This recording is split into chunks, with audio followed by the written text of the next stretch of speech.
ang mga kwento ng pag-ibig, kwento ng buhay at kwento ng pag-asa dito sa Barangay Love Stories. Love Story.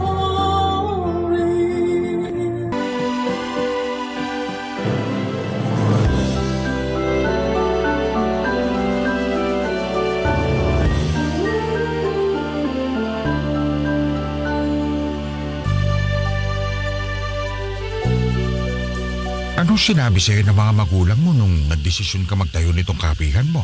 Na marami na raw pong gumagawa nito rito sa Pampanga. Tsaka wala naman daw pangalan tong kapihan ko kaya hindi raw magiging mabenta. Sobra naman sila. Sinabi niyo pa. Pero buti, tinuloy mo pa rin. Ay opo. Matagal ko na rin kasing pangarap magtayo ng negosyo eh. Kaya nga nagsikap ako nun sa pagtatrabaho sa opisina at nag-ipon ng sapat na kapital para masimulan yung pagtatayo nitong shop. Nag-aral din ako ng pagbabarista para ako mismo ang humawak sa negosyo ko. Pero hindi ko naman po kaya lahat kaya kumuha ako ng ilang tauhan na makakatulong ko. Sila ba hindi mo mga kamag-anak? Yung mga tauhan ko po? Oo. Naku, hindi po. Mahirap na pagka mag-anak ko kinuha ako hindi nga nila ako sinusuportahan. Sa bagay, pero grabe naman pamilya yan. Ewan ko po ba? Siguro hindi naman lahat ng pamilya katulad ng pamilya ko. Malas lang talaga ako. Mahirap talaga pag hindi tayo suportado ng pamilya natin o malalapit na kamag-anak. Lalo na naniniwala ako na malaking bagay yon para lumakas loob natin na gawin ang bagay na gustong-gusto nating gawin. Basta hindi yun masama. Pero meron talaga mga bagay sa mundong ito na hindi natin mapipilit. At kahit anong gawin natin wala talagang mangyayari. Medyo matagal bago ko natanggap yan, Lo. Pero ngayon okay na ako. Okay na nga ba? Apektado pa rin po kasi gusto ko sana kasama ko yung pamilya ko sa mahalagang milestones ng coffee shop ko. Kaso wala Alam mo, pag nagtagumpay itong shop mo, baka unti-unti ka nilang makita at mapasabi sila na sana sinuportahan ka nila nung una pa lang. Nako, kung magiging close ulit kami ng dahil doon, wag na lang. Kasi ibig sabihin, sa hirap wala sila pero sa tagumpay ko bigla silang magpapakita. May tawag doon, pagiging sipsip. Tumpak! Pero kahit na anong mangyari, suportahan ka man o hindi ng pamilya mo o ng mga taong malalapit sa buhay mo magpatuloy ka pa rin. Hindi ka naman nag-iisa Merong mga tao sa paligid mo na kahit hindi mo kaano-ano, pero siyang tunay na pumapalakpak sa tagumpay mo. Katulad ko, panatiko ako ng kapihan mo ito. Sobrang saya ko na tinayo mo yung negosyo na to kasi hindi ko na kailangan lumayo sa bahay namin para makapagkape. At makahanap ng date spot nyo ni Lola Darcy. Hala, oo nga. Anong oras na ba't wala pa si Darcy? Mag-alas 4 pa lang naman po ng hapon. Dumarating siya eksaktong 4:15 Pati ba naman yun na orasan mo? Naobserbahan ko lang po. Magaling na bata. Mahilig mag-obserba. Pero curious lang po. Ano yun? Bakit hindi nyo nalang daanan si Lola sa kanila para sabay na kayong pumunta rito? Magkaiba kasi daanan namin pauwi. Kaya nag-usap na lang kami na magkikita rito sa ganitong araw. Pero nakakatuwa kayo kasi nagde-date pa rin kayo ni Lola, no? Espesyal sa akin si Darcy. At masaya ako kasi nagkita kami ulit kahit mahabang panahon na ang lumipas. At kahit na naging malupit yung kapalaran sa amin dahil hindi kami nagkatuluyan sa buhay na to nananatili pa rin na may puwang siya sa puso ko. At ganun din naman ako sa kanya. Pero sa ngayon hindi na namin iniisip yung bagay na yon. Ang gusto na lang namin ay magkwentuhan at magtawanan habang nagkakapit kumakain ng paborito naming tinapay mula rito sa shop mo. Papadudod si Lolo Roy ang kauna-unahang kong customer simula nang buksan ko ang aking coffee shop business. Simula noon ay naging consistent na siya sa pagpunta sa shop ko para magkape at kumain ng mga tinapay na ako mismo ang nag-bake habang hinihintay si Lola Darcy. Akala ko nga ay girlfriend niya si Lola pero sinabi niya sa akin na magkaibigan lamang sila. Siyempre dahil likas ang aking pagkatsismosa ay hindi ako masyadong naniwala na magkaibigan lang talaga sila. Pero sinabi ni Lolo Roy na naging sila ni Lola matagal na panahon na ang nakakalipas. Hindi nga lang sila nagkatuluyan kasi nagkahiwalay sila noong pumunta sa Manila si Lola para magtrabaho at doon na nakapangasawa. Samantalang si Lolo naman ay nagkaroon na rin ng sarili niyang pamilya sa Davao, ang probinsya nila.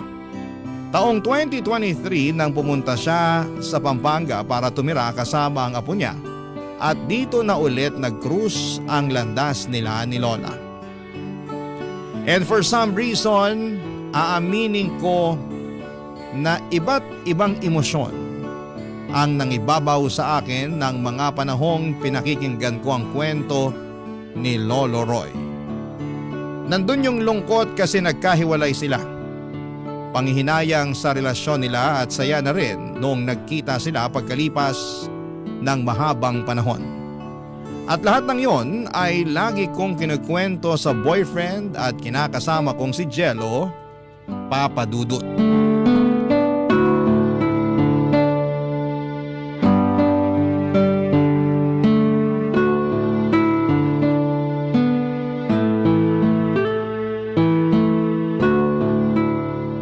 Tapos ayun nga, malungkot na masaya yung reunion nila Lolo at Lola, di ba? Ayos lang. Anong ayos lang? Ayos lang, as in okay lang. Dapat ba ulit-ulitin ko pa? Hindi ko naman pinaulit-ulit ah. Nagtanong lang ako kung bakit yan lang masasabi mo sa haba ng kwento ko. Anong magagawa ko kung yun lang talaga yung masasabi ko? Ano ba gusto mo? Humagulgol ako dito kasi natouch ako dun sa kwento ng dalawang matandang yon. Huwag mo naman silang pagsalitaan ng ganyan. Hindi lang sila basta matatanda. Customer ko rin sila. At di lang basta customer, kundi loyal customers. Wala akong pakialam. Basta para sa akin matatanda na sila na may kwento na madrama. Bakit hindi nila ipasa sa radyo kaya sa TV yung kwento nila? Baka sumikat pa. Hindi naman yan ang intensyon ni na Lolo at Lola kaya kinuwento nila sa akin yung nangyari sa buhay nila. Tsaka ako naman yung nagtanong. Alam mo, napaka-chismosa mo rin no? Pakialamera ka ng buhay ng may buhay. Chismosa oo, pero hindi ako pakialamera sa buhay ng may buhay. Tsaka bakit ka ba ganyan magsalita sa akin? Hindi mo ba nagigets yung point ko rito? Obvious ba? Hindi ko gets. Anong klaseng point ba yung sinasabi mo kasi? Ay, ewan ko sa'yo, Jello. Bakit ba bigla-bigla ka na lang nagagalit dyan nakikipagkwentuhan lang naman ako sa'yo? Sinasabi ko lang yung nangyari sa araw ko kasi hindi mo man lang makuhang tanungin. Sa hindi ako interesado eh. Nung sabi mo? Ang sabi ko, hindi ako interesado. Tsaka istorbo ka sa pagpapahinga ko. Bigla-bigla kang lalapit sa akin tapos yayakap ka, dadaldalin mo ako ng kung ano-ano. Nakakainis. Di naman ako interesado sa mga kinukwento mo. Ay, alam mo mabuti pa magluto ka na lang ng makakain natin. Ha? Ano, bingi na? Paulit-ulit ka talaga. Hindi, pero seryoso ka? Kararating ko lang dito sa apartment natin galing sa shop tapos paglulutuin mo ko? Oo, nagugutom ako eh. Hindi ka ba kumain kaninang hapunan? Kumain ako pero konti lang. Tsaka wala akong makain masarap eh. Alam mo naman di ako marunong magluto. Kaya nga dapat aralin mo na kasi kawawa naman ako kung ako pa rin ang magluluto para lang sa'yo. Pagod din ako. Mas doble pa ngayon dahil nakalive yung isa kong tauhan. Kaya ako rin yung sumasalo sa trabaho niya. Pati ba naman yan, poproblemahin ko pa? Hindi ko naman sinabing problemahin mo. O bakit sinabi mo pa? Para maintindihan mo nga na pagod ako. Sus, ayaw mo lang magluto kasi tamad ka. Dinadahilan mo pa na pagod ka. Di ba trabaho ng mga babae na magluto para sa mga lalaki? Bakit nagre-reklamo ka dyan? Alam mo, hindi ko na rin problema na nagugutom ka.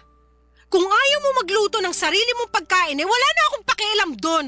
Pagod nga ako at hindi mo yun naiintindihan, di ba? Kaya hindi ko rin naiintindihin yung gutom mo, lintik ka. Buti pa makalis na nga. O teka, saan ka pupunta? Sa banyo, mag-half bath. Paano ako? Hindi mo ako pagluluto? Magluto ka ron. Kaya mo na yan, malaki ka na eh. O kung gusto mo, umorder ka na lang para makakain ka ng masarap. Wala akong pera. Alam mo namang wala akong trabaho eh. Bigyan mo na lang ako ng pera, ako nabibili ng pagkain ko. Ewan ko sa'yo. Sige na, huwag ka na puro reklamo dyan. Fine, basta manahimik ka na lang dyan. Yan ang gusto ko sa'yo eh, madali kang kausap. Makahanap na nga ng mga order online. Ano kayang masarap?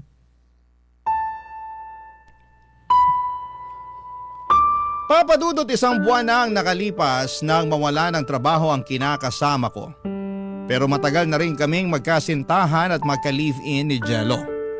7 taon na rin kaya alam kong hindi ko deserve ang trato niya sa akin lalo na nagkukwento lang naman ako ng nangyari sa buong araw ko. Ang saya-saya ko pa noon pero sinira lamang niya dahil sa init ng ulo.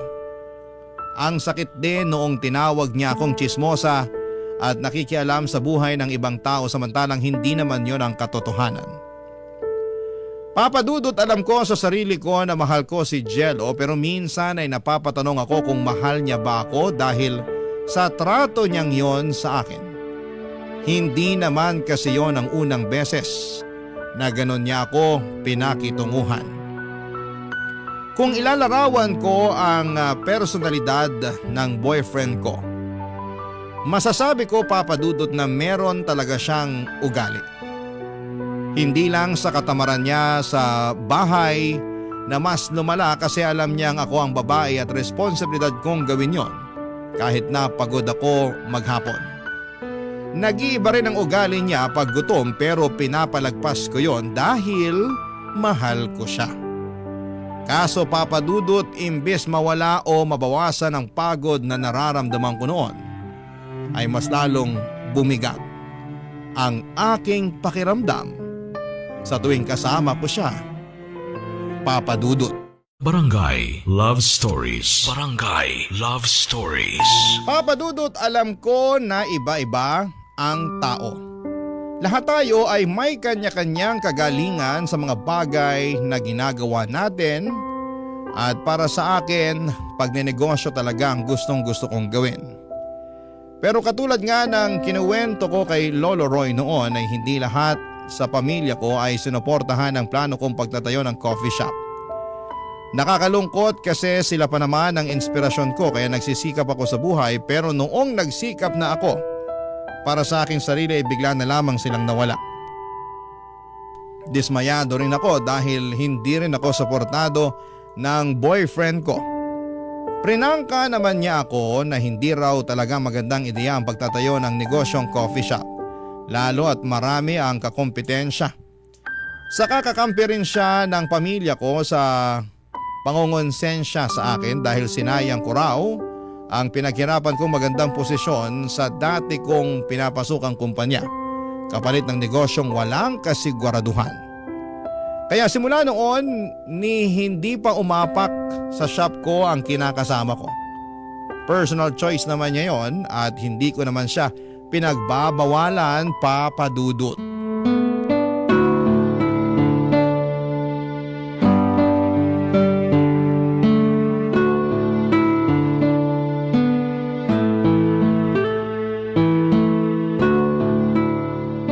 Hindi naman sa pagiging chismoso, no? Pero katulad mo naobserbahan ko lang din ako. Ano po yan, Lo? Kung hindi ka kasi masyado dedikado at seryoso sa ginagawa mo rito sa kapihan mo, malungkot ka naman dyan. Katulad ngayon, kanina ko pa napapansin na parang mabigat yung pakiramdam mo. Ay, tama po kayo. Malungkot po ako at mabigat ang pakiramdam ko. Ano ba nangyari? Baka gusto mo ikwento sa akin para kahit papano gumaan-gaan naman yung dinadala mo. Ay, makikinig ako. Sige po. Total, wala pa naman masyadong customer. Tsaka may tiwala po ako sa inyo na baka mapayuhan niyo ako kung anong dapat kong gawin. O kung meron pa ba akong dapat gawin. O sige, maupo ka na muna dyan. Sige po. Tungkol na naman ba sa pamilya mo? Hindi po. Tungkol po sa boyfriend at live-in partner ko. Nagkaroon po kasi kami ng kaunting pagtatalo. Kaunti nga lang ba para maapektuhan ka ng ganyan? Hindi nga po siguro konti kasi kung ganun, kaya ko namang palagpasin. Pero dumadalas na po kasi yung mga away namin. At sobrang bigat po talaga sa loob. Lalo na't hindi naman siya marunong mag-sorry. Kung ano-ano pang masasakit na salita ang sinasabi niya sa akin na pinalalagpas ko lang. At kinakalimutan ko kasi mahal ko siya. Ay nako, nalinti ka na. Bakit po? Kasi hindi ganyan yung pagmamahal na alam ko. Oo, hindi tayo perpektong tao at nakakapagsalita tayo na masasakit sa kapwa natin. Pero hindi pa rin yung dahilan para tangkilikin natin ng paulit-ulit yung ganong klase ng isipin dahil nakakasakit tayo ng damdamin. At mas doble o triple pa nga yung sakit pag galing yun sa mga mahal natin sa buhay. Alam ko naman pong may ganong ugali yung boyfriend ko eh. Kaya nga paulit-ulit ko na siyang kinausap tungkol doon. Pero mas lalo siyang nagagalit. Sinasabihan niya akong balad sibuyas at madamdamin kaya yun na yung palagi kong naiisip. Naiisip na baka sa'yo ang mali. Ganun na nga po. Mahirap yan. Kasi para ka niya minanipula. Sigurado ka ba talagang mahal mo siya? Opo. Siya ba? Mahal ka? Sabi niya, mahal niya ako. Tsaka mabait naman po siya kapag hindi lang mainit yung ulo niya. Ang totoong mabait mabait kahit na mainit pa rin yung ulo. Yun bang kaya niyang kontrolin yung emosyon niya para hindi siya magalit o makapagsalita na masasakit?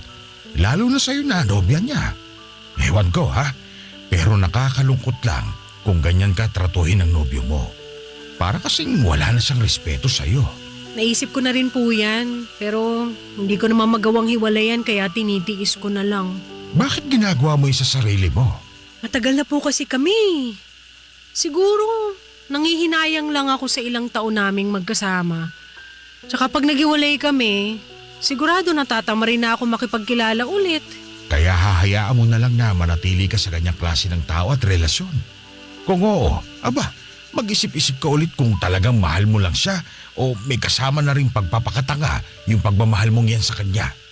Baka isipin mo ulit ng 1,000 beses kung ganyang klase ng lalaki ba yung gusto mong makasama habang buhay at maging tatay ng mga anak nyo.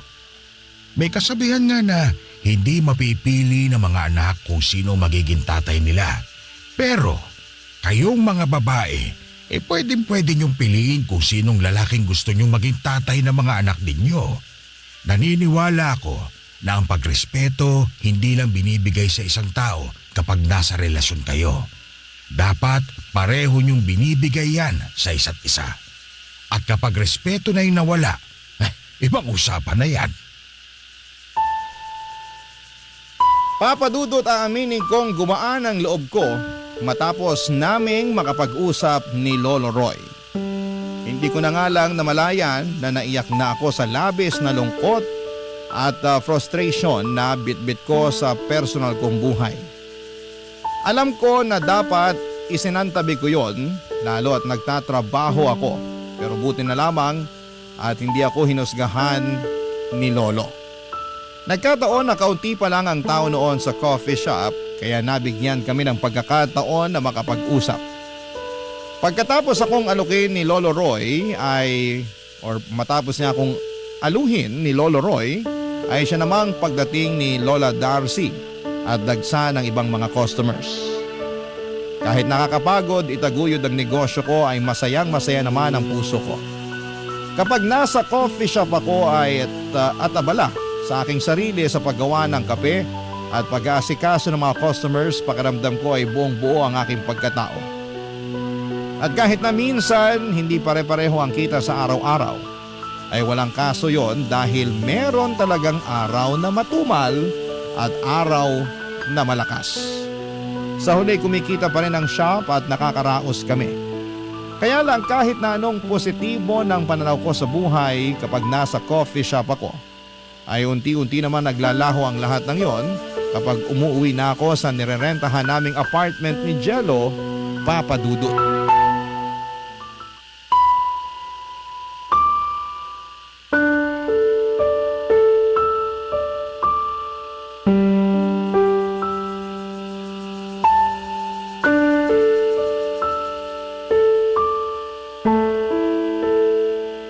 Jello! Ano bang ginawa niyo rito ng mga barkada mo? Bakit ang kalat ng bahay natin? Nag-party lang naman kami. Huwag ka nang KJ dyan. Ako pa talagang KJ, hindi mo nga pinaalam sa akin na may mga papupuntahin ka pala rito? 3 lang naman sila. Pang-4 ako. Tsaka ayos lang naman sa may-ari na magpapasok tayo ng bisita dito, di ba? Ikaw nga nagsasama ka ng mga bisita dito eh. Lagpas 5 pa kayo. Oo, pero hindi kami nagiinuman at nagkakalat dito. Nag-party nga kasi kami. May party ba na hindi makalat? Wala ka na ngang trabaho, nakuha mo pa mag-party? Uy, nakaka-insulto yun ha. Ano, pag walang trabaho, hindi na pwedeng maging masaya? Hindi naman sa ganun, pero... Okay, sige. Magsabi ka ng totoo. Anong pinambili mo na...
Sila na bumili ng mga kakainin tsaka iinumin eh. Sagot ko na raw yung venue. At dito pa talaga sa bahay natin? Bakit ba ang init-init ng ulo mo? Wala naman kaming ginawang masama dito sa bahay ah. Hindi pa ba masama yung sangdamakmak na kalat na iniwan nyo sa sala at kusina? May nag-iwan pa na bukas na gripo dun sa banyo, kaya umaapaw na yung tubig. Diba? Pinag-usapan natin na magtitipid na tayo ng konsumo kasi ang taas ng bills natin.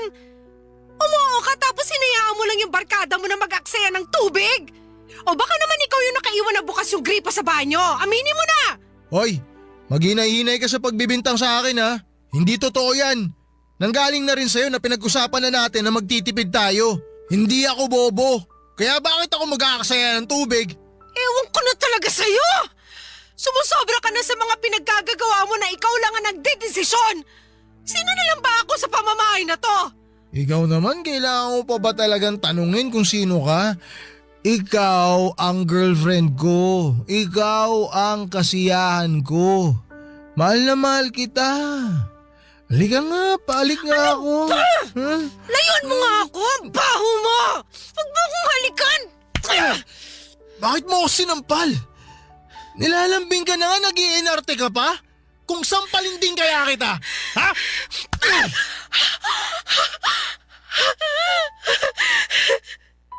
Kapal na mukha mo! Bakit ba ako sinampal? Kasi makapal din niya mukha mo. Saka ikaw naman unang nanampal sa atin ha. Gumanti lang ako. Sobra ka na, Jello! Hindi na talaga kita kilala! Nagbago ka na! Anong pinagsasabi mo nagbago na ako? Ako pa rin to, no? Napakamadrama mo. Sa susunod kasi, huwag ka basta magagalit dyan. Ang saya lang namin ng barkada ko kanina eh. Tapos pag uwi mo rito, sisirain mo yung gabi ko. Napakaliit na bagay lang yung pinuputok ng butsi mo. Hindi lang ako nakapagpaalam sa'yo na magiinuman kami dito. Kung ano-ano na sinasabi mo. Eh pag nagpaalam naman ako sa'yo, siguradong hindi ka papayag. Buti alam mo! Buti rin talaga, hindi ko sinabi sa'yo. Kapal na mukha mo! Baka nakakalimutan mo, apartment ko to at hindi to sa'yo! Hindi ko nakakalimutan yun. Pero baka ikaw yung nakakalimot na hindi ako kung sino lang sa pamamahay na to. Dito rin ako nakatira. Naghahati tayo sa mga bayarin, di ba? Kaya may karapatan ako dito sa pamamahay na to. Pero wag mo namang abusuin yung karapatan na yan kasi nakakainis at nakakapagod na! So sino maglilinis ng mga iniwang kalat ng barkada mo? Tinatanong pa ba yan? Malamang ikaw. Ikaw yung babae sa ating dalawa eh. Tsaka antok na ako. Gusto ko na magpahinga. Napagod ako sa party namin. Pagod din ako, Jello! O edi matulog na tayo. Huwag ka na maingay kasi dyan. Nakakaya sa mga kapitbahay, talak ka ng talak. Mamaya sugurin tayo na may-ari ng bahay na to. Walang tigil yung bunganga mo sa kakaputak. Manahimik ka na lang kasi. Papadudot yun ang unang beses na pinagbuhatan ako ng kamay ni Jello. Pero mako-consider na rin bang pananakit ang mga pagtapik-tapik niya sa akin noon? Pamamalo at panunulak tuwing mataas ang emosyon niya. Partida ilang taon na niyang ginagawa yun sa akin pero hindi ko na lang masyadong pinapalaki. Kaya lang iba na yung nangyaring pananakit niya sa akin dahil hindi na niya napigilan lalo na at nasa impluwensya siya ng alak. Sobra akong nasaktan hindi lang sa katawan kundi maging sa kalooban ko na rin. Ni sa hinagap ay hindi ko naisip na hahantong si Jello sa bagay na yon. Kaya nga aminado akong naisipan kong makipaghiwalay na sa kanya dahil nagkakaroon ng hangganan ng pagmamahal kapag dahas na ang pinag-uusapan. Ayokong umabot kami sa punto na mabugbog niya ako ng malala. At hinayaan ko lang na mangyari sa akin ang bagay na yon dahil mahal ko siya. Barangay Love Stories. Barangay Love Stories. Papadudot nung sinabi ko kay Jello na gusto ko nang tapusin ang relasyon namin ay saka naman siya nagmakaawa sa akin. Na huwag ko siyang paalisin sa bahay at sa buhay ko. Akin kasi ang apartment at tinitirhan namin at sa loob ng ilang taon naming pagsasama ay naghahati kami sa mga gastusin. Pero noong nawalan siya ng trabaho ay sinolo ko ang lahat. Ayos lang naman sa akin lalo na at kinakasama ko siya at nangako naman siya na maghahanap kaagad ng panibagong trabaho para makapag-ambag. Kaya nga sobra akong nadismaya kay Jello nang hindi yon ang inatupag niya. Sa halip ay mas nagkaroon siya ng maraming oras upang bumarkada. Nakalimutan na yata niya ang responsibilidad niya bilang partner ko at masyado na siyang nakampante na masasalo ko siya. Anumang sandali, Papa Dudut. Siyempre, noong nagmakaawa siya at umiyak sa harapan ko, aaminin kong nahabag ang puso ko. At di kinaya ng konsensya ko na ipagtabuyan siya. Kaya nagpakatanga ulit ako noong pinatawad ko si Jello. Pero makalipas lang ang isang linggo ay meron na naman siyang ginawa na masasabi kong husto na at sumagad na sa aking pasensya at pangunawa.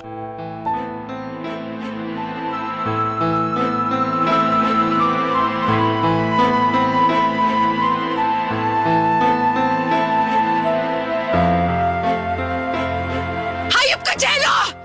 Pinagkatiwalaan kita pero ninakawan mo lang ako! Tapos anong ginawa mo sa perang ninakaw mo sa akin? Pinagbabae mo? Napakasama mong tao! Vern, pasensya ka na. Nadala lang ako ng emosyon ko. Naudyukan ako ng mga baliw na barkada ko eh. Siguro nga may kasalanan sila pero nasa iyo pa rin naman yung desisyon at kusa sa mga bagay na ginawa mo. Kaya nga, pasensya ka na talaga. Nagkamali ako. Masyado ako naging gago, sorry. Buti alam mo. Pero sa tingin mo may magagawa pa yung paghingi mo ng pasensya? Tiwala akong sinira mo. Ninakawan mo ako tapos ng babae ka pa? Ang kapal na mukha mo. Alam mo ba kung gaano kasakit yon? Kasi kung hindi pa sasabihin ko sa'yo, ang sakit-sakit! Sobrang sakit! Napakasama mo! Hindi ko naman mahal yung babaeng yun eh. Ikaw yung mahal ko. Sa tingin mo maniniwala pa ako sa'yo? Kung mahal mo ako, hindi mo ako gagawa ng masama. Grabe ka naman magsalita. Alam mo sa tono mo para ako nakapatay ng tao ah. Huwag mo naman akong ganyanin. Aba, hindi mo na kailangan pumatay ng tao kasi sobra-sobra pa dun yung ginawa mo sa akin. Ipapaalala ko lang sa'yo ha, na ninakawan mo ko tapos pinambabae mo. Pero isang beses ko lang ginawa yun.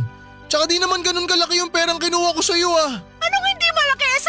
10,000 yun. Hayaan mo, babayaran na lang kita pag nagkatrabaho ako. Bayaran mo talaga ako kasi ipapakulong kita. Vern naman, huwag mo namang gawin sa akin to. Hindi na natin kailangan umabot sa ganun. Magbabayad naman ako eh. Pangako yan. Isipin mo na lang na hiniram ko muna yung pera sa'yo. Iisipin kong hiniram mo? Para ipambabae mo? Ganon? Vern, hirap mo namang kausap eh. Wala ka na talagang hiya, no? Kasi kung meron hindi ka ganyan mag-isip at magsalita. Lumalabas sa parang sa ating dalawa, ikaw pa yung biktima? Eh ikaw na nga yung nagloko. Bakit? Dahil desperado ka na kasi wala kang trabaho. Kaya wala kang pinagkukunan ng pera. Di ba? Oo, sige, desperado na akong desperado. O tapos ikaw ano? Sobrang nagpaka-busy ka dyan sa pesting negosyo mo. Kaya nawalan ka na ng oras sa akin. Anong sinabi mo? O ngayon magugulat ka. Nagsasabi lang ako ng totoo. Akala ko ba mahal mo ko? Mahal kita. Pero paano naman ako? May mga pangangailangan din ako bilang lalaki. Kaya hinanap mo sa iba, ganun ba? Oo, pero nagsisisi na ako. Kaya pasensya ka na talaga, hindi ko naman sinasadya. Hindi ko matatanggap yung paghingi mo ng pasensya. Buti pa maghiwalay na tayo. Ayoko na makisama sa katulad mong manloloko. Vern, maawa ka naman sa akin oh. Saan ako pupulutin ito kung paalisin mo ako rito sa bahay natin? Bahay ko lang at wala na akong pakialam. Kung gusto mo, puntahan mo yung barkada mo. Total, mas mahalaga naman sila kaysa sa akin, di ba? O di kaya makisama ka doon sa babaeng kinama mo ng isang beses at magsama na lang kayo. Ganyan mo na lang pasasayangin lahat ng meron sa atin? Itatapon mo yung halos 7 taon na relasyon nating dalawa? Hindi ako ang nagsayang at nagtapon ng 7 taon nating relasyon, kundi ikaw! Kakayanin ko naman sigurong mabuhay ng wala ka eh. Kasi simula sa araw na to, hiwalay na tayo. Lumayas ka na sa pamamahay ko at huwag mo na rin subukan magmakaawa kasi hindi na magbabago ang isip ko. Vern, sorry na. Sorry talaga. Patawarin mo na ako. Pangako magbabagong buhay na ako. Maghahanap na ako ng trabaho. Hindi na kita pagtataksilan. Hindi na kita lolokohin, maniwala ka sa akin. Patawarin mo na ako, Vern. Kasasabi ko lang na huwag ka na magmakaawa. Kasi hindi mo na mabibilog ang ulo ko. Tama na yung isang beses na pagbigyan kita nung sinaktan mo ko. At yung maraming beses na binaliwala ako na hindi mo ako nirespeto. Ayoko na magpakatanga sa'yo. Tapos na tayo!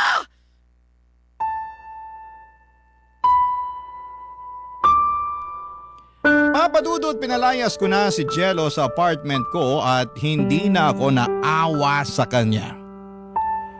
Hindi niyo ako masisisi lalo at mas nanaig na sa akin ang matinding galit. Pasalamat nga siya kasi hindi ko na siya pinakulong. Pakonsuelo ko na lamang yon sa kanya lalo at wala naman siyang trabaho at pangpiyansa. Pero sobrang sakit sa puso at sama ng loob ang ginawa ni Jello nang mambabae pa siya. Napakakapal ng pagmumukha niya. Nangako siya sa akin na babayaran ng 10,000 na kinuha niya sa akin kaya hinayaan ko na lamang siya. Dahil sa breakup namin ay ilang araw din akong hindi pumunta sa coffee shop. Bali mga tauhan ko lamang ang nandoon at lagi nila sa aking binabalita na hinahanap daw ako nina Lolo Roy at Lola Darcy. Nag-aalala yata sa akin kaya nag-decide na akong pumasok at magbalik trabaho. Masaya naman ako at nalilibang sa ginagawa ko sa shop namin, Papa Dudut. Nakakalimutan ko ang problema pero bumabalik naman kapag umuwi ako sa aming apartment. Dahil naaalala ko ang mga panahong magkasama kami doon ni Jello. Pero alam kong kailangan kong umusad at ituring na biyaya ang paghihiwalay namin. Dahil mabigat dalhin ang ganong klaseng tao sa isang relasyon. Noong pakaramdam ko ay unti-unti na akong nakakausad ay meron namang nangyari. 5 araw ding hindi bumisita sa coffee shop si Lolo Roy at noong ika-6 na araw ay nakita ko siya na pumasok sa pintuan namin kaya masayang masaya ko. Tulad ng dati ay umorder si Lolo ng paborito niyang kape at tinapay tapos naupo siya sa pwesto na palagi niyang inupuan sa tuwing hinihintay niya si Lola Darcy. Naghintay doon si Lolo habang paminsan-minsan ay napapatingin siya sa kalangitan. Maya-maya ay narinig ko na lamang na humihikbi siya kaya nag-worry ako ng husto at dali-dali na siyang nilapitan.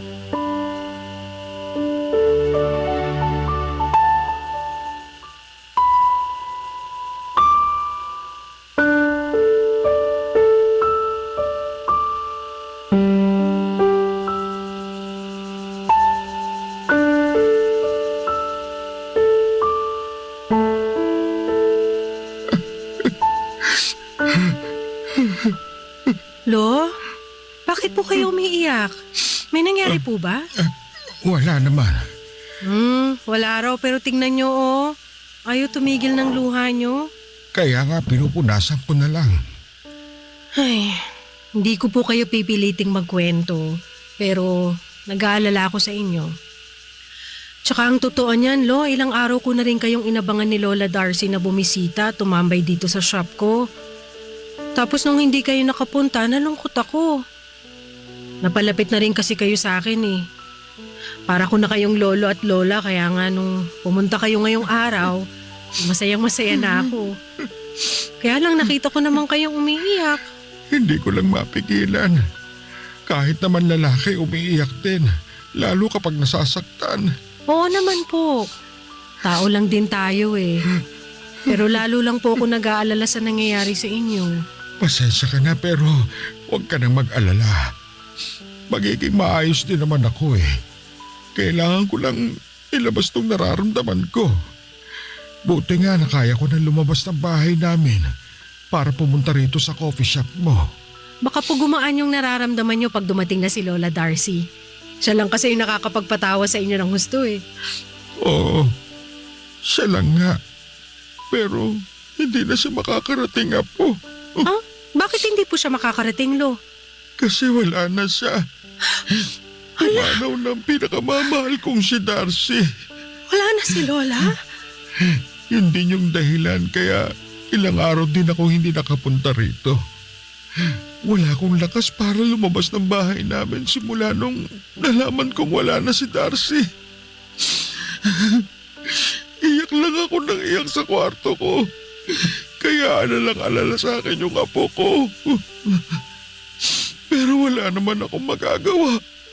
Hindi ko naman siya maaagaw pa sa kamatayan kung oras na rin niya talaga.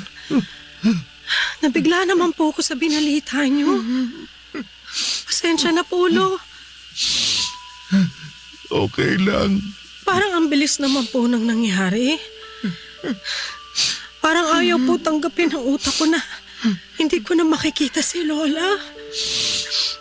Medyo kinilabutan din ako. Hindi rin ako makapaniwala. Pero marupok ang buhay ng tao. At ayoko namang questionin yun. Lalo na alam kong nasa dapit hapon na rin ako ng buhay ko. Ano pong ibig niyong sabihin? Na anumang sandali, baka mawala na rin ako sa mundo. Huwag naman po muna, Lo.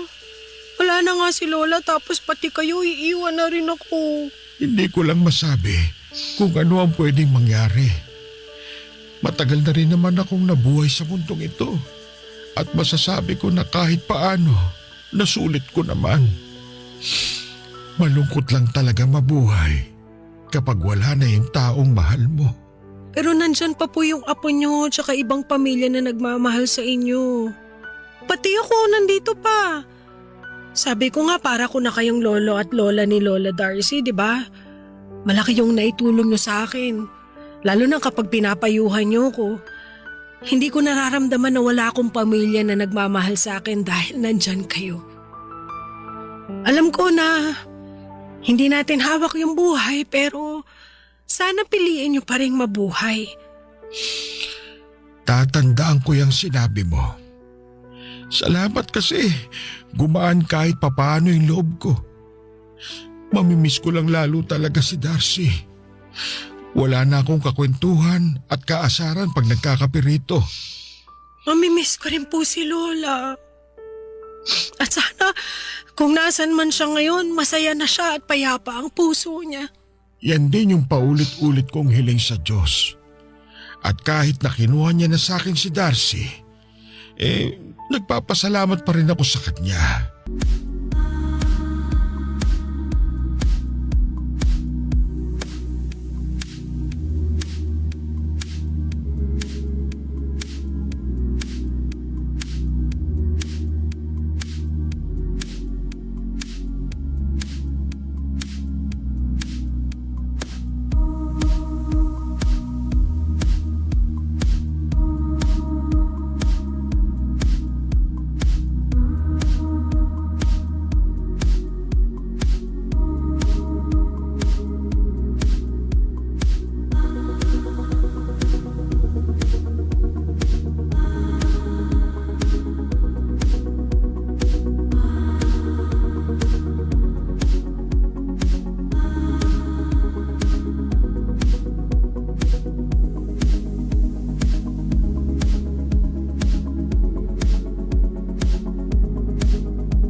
Kasi binigyan niya kami ng pagkakataon na magkitang muli.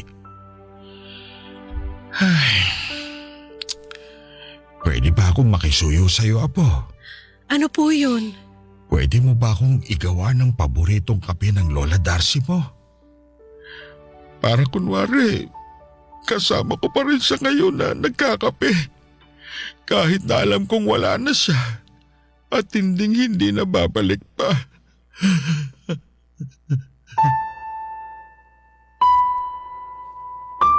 Papadudo, tulad ng pakisuyo ni Lolo Roy, ginawa ko ang paboritong kape na palaging ino-order ni Lola Darcy. At habang ginagawa ko ang huling order na yon para sa kanya ay hindi ko mapigilang maiyak. Sobrang nakakabigla na malamang wala na si Lola at nakakalungkot lang lalo dahil mag-isa na lamang si Lolo Roy. Nang matapos kong gawin ang kape ni Lola ay ibinigay ko yon kay Lolo. Taimtim yung tinitigan ni Lolo at pakiwari ko ay umaasa pa rin siya na anumang sandali ay darating pa rin si Lola dahil naghihintay na ang kape niya. Pero lumipas ang mahabang oras at lumamig na rin ang kape niya ay hindi na talaga siya dumating pa. Nagpatuloy ang pagbisita ni Lolo Roy sa aking coffee shop kasama ang apo at mga apo niya sa tuhod. Masaya akong makita na nagbabanding sila. At kahit papaano'y alam kong unti-unti nang nakakausad si Lolo sa pagkawala ni Lola Darcy. Pero neto lang March 2025 ay tuluyan nang namaalam sa mundo si Lolo Roy. At huling order na niya pala yung 2 araw bago siya tuluyang mawala. Sobrang sakit at hindi ko alam kung paano ako uusad. Pero alam ko na kahit wala na si Lolo at Lola ay mananatili silang buhay sa puso ko, lalong-lalo na ang mga pangaral nila sa akin. Sa kasalukuyan ay maayos ang negosyo ko at ganoon din ang aking disposisyon sa buhay. Malaki din po ang naitutulong sa akin ang programa ninyong Barangay Love Stories upang malibang ako kaya nag-decide ako na magpadala ng sulat sa inyong istasyon. Sana po ay maraming natuwa sa kwentong ibinahagi ko. Hanggang dito na lamang po ang sulat ko, Papa Dudut, at maraming salamat kung sakaling mapili niyo po itong i-ere. God bless and more power sa Barangay Love Stories. Ang inyong forever kapuso at ka-barangay, Vern. Anong say mo sa Barangay Love Stories na ito? Pagkwentuhan natin sa comment section yan.